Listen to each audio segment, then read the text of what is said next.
What's up guys? So today is June 4 na and kakatapos lang umulan. Super lakas ng ulan guys. Bumaha dun sa may labas namin. Tapos mga nagsitulo dito. Kasi nga inaanay na yung bahay namin. Kaya marami na ring butas. At marupok na. Kaya malamig-lamig din ngayon. Anyway guys, kakatapos ko lang parang ligo lang sa katawan. Hindi ako nagbasa ng buhok. Kasi nga dapat maliligo talaga ako pero umulan. And anyway guys, samahan nyo ako for tonight. Kung ano mang gagawin ko, i-vlog ko yon. And unang-una muna is parang mag-lotion ako, tapos mag-ano sa mukha, mga ginagawa ko tuwing gabi. And kukuhanin ko muna yung mga kailangan. Kasi guys, nag-ayos ako kanina. Naging productive ako. Wala na dito sa table ko yung ibang gamit na parang mga lotion, gano'n. Nasa ibang side na dito.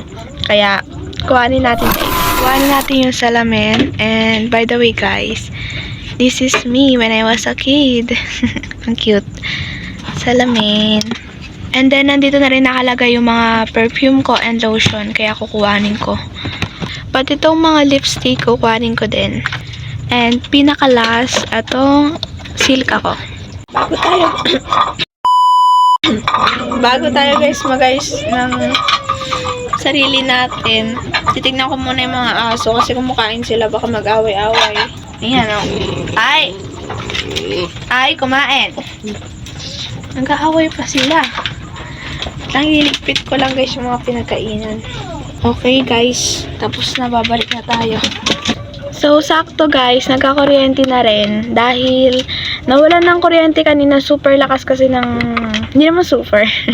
Malakas kasi yung ulan. Ganun. So, anyway guys, nandito na yung mga kailangan ko. Ang una kong ginagawa is sisilka muna ako. So, kung tatanong nyo guys kung ano yung ginagamit ko sa face ko, eto po. Silka na color orange. For me guys, effective sa akin to sa face ko. Kasi sensitive guys yung mukha ko. Hindi siya pwedeng lagyan ng kunwari yung mga ang tawag doon, yung ginagano-gano sa mukha, foundation, ganon. Agad-agad siya nagkaka-pimples. Tapos, eto, hindi na ako naglalagay nun. Simpleng makeup na lang. Kaya kung mapapansin nyo, pag nag-makeup ako, puro eyeshadow, lipstick, pero hindi ako parang popolvo, ganon. Kasi nga, sensitive guys. Pinapahid pala to tuwing umaga and tuwing gabi before matulog. Naghihirap tayo ngayon sa bulak. Kaya kaunti na lang.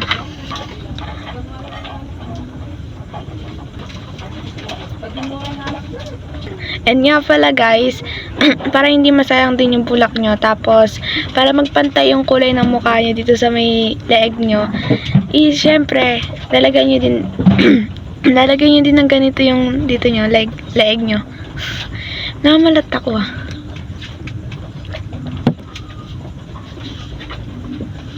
And after that, nakamalat ako. And after that guys, naglalagay naman ako ng lipstick. Pero usually ito na lang nilalagay ko. Yung parang lip gloss ba yun? Nakalimutan ko na naman yung tawag. Tapos manipis lang.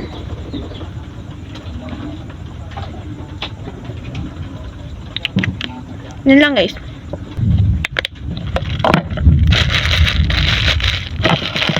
And lastly guys, mag-apply naman ako ng lotion. So, ang i-apply ko muna ngayon is itong orange. May tinatawalan na naman sila. Yan, tumigil na. So, ito i-apply ko ngayon. Orange Kojic. So, itong orange Kojic is para siya sa umaga din. Tapos, tanghali ganun. Kasi parang sa sunscreen siya, ingredients ng sunscreen. Tapos, ang panggabi naman guys, ito. Pero dahil, mamaya ko pa ito i-add ulit before ako matulog. Tapos ito naman, ito muna ngayon. Kasi nga kaninang umaga lang ako nakapag-apply. Naging blue ako guys.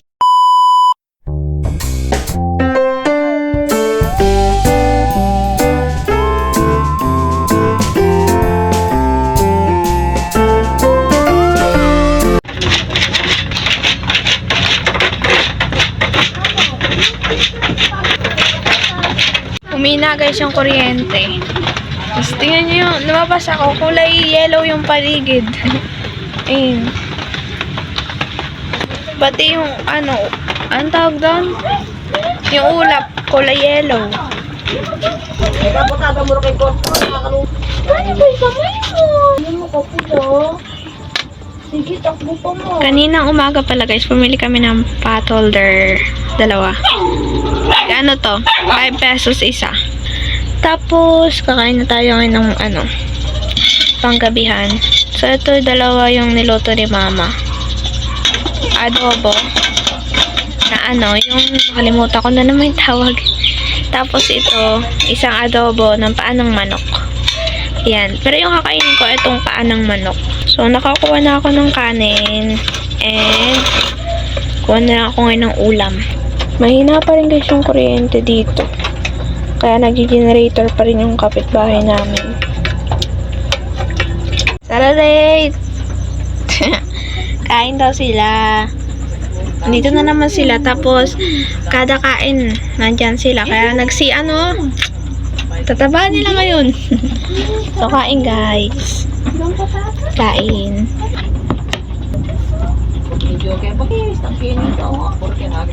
Sino ma? May Mikey.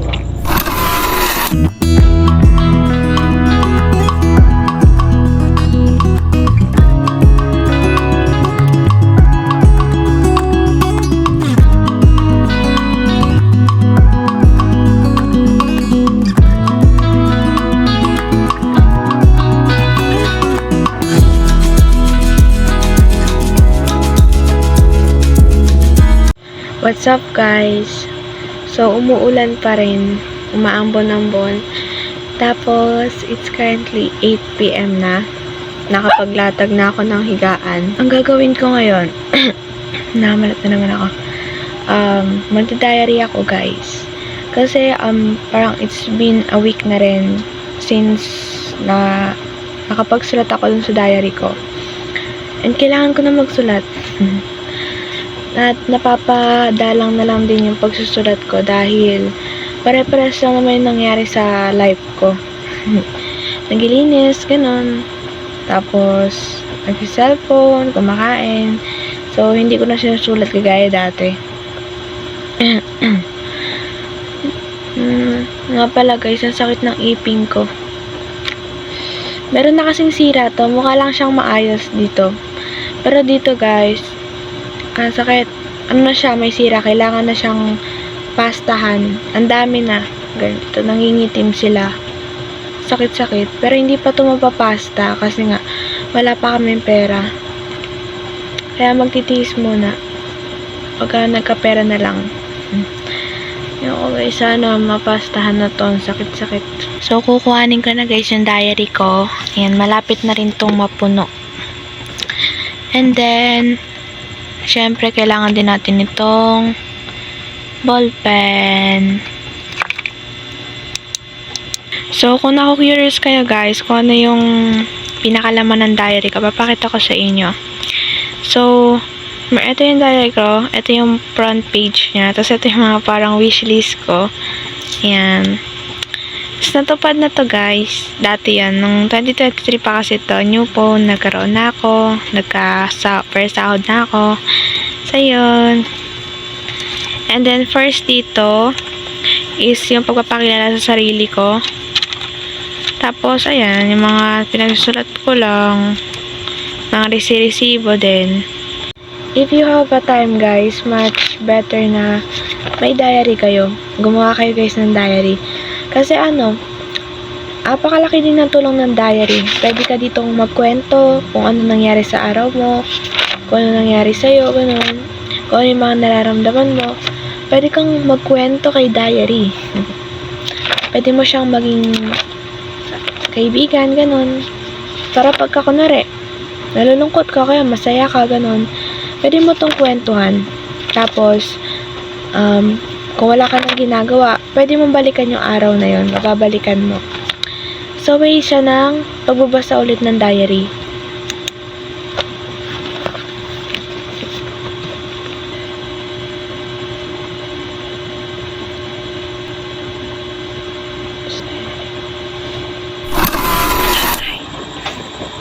Kailangan tahimik lang.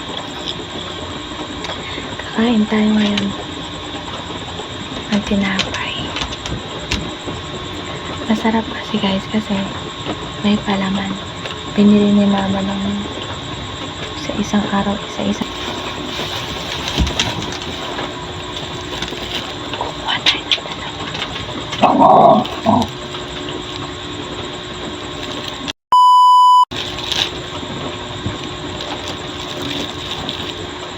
Nagugas na ako ng kamay guys.